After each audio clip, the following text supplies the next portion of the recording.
গুরুর চরণে প্রণাম জানিয়ে শুরু করছি ভাগবত কথা।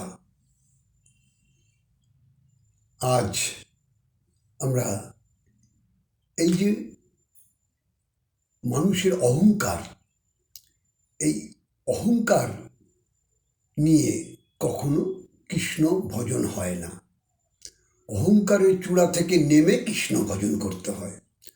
তো আমাদের এই জাগতিক জগতে আমরা অধিক ধন হলে তার একটা অহংকার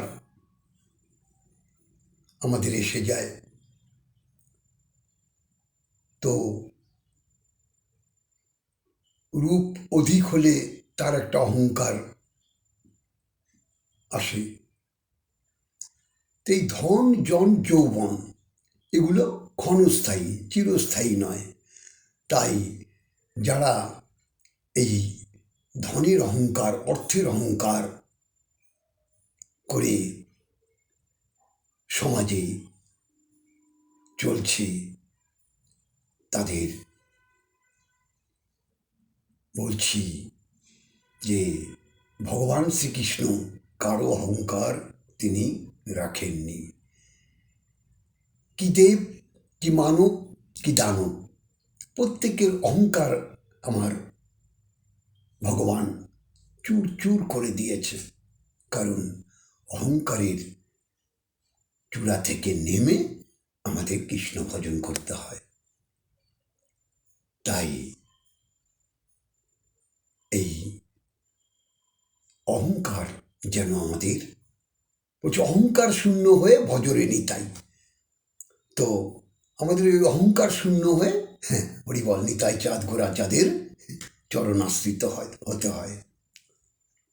তাহলেই আমাদের কল্যাণ, অর্থাৎ আপনার এই মনুষ্য জন্মটা সার্থক হবে যদি কৃষ্ণ ভজনে আমাদের এই দেহটা আমরা সঁপে দিতে পারি।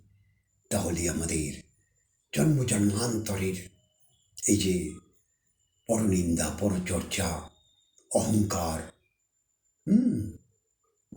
সেগুলো আস্তে আস্তে আস্তে আস্তে আমাদের নষ্ট হয়ে যায়, এগুলো আর থাকে না।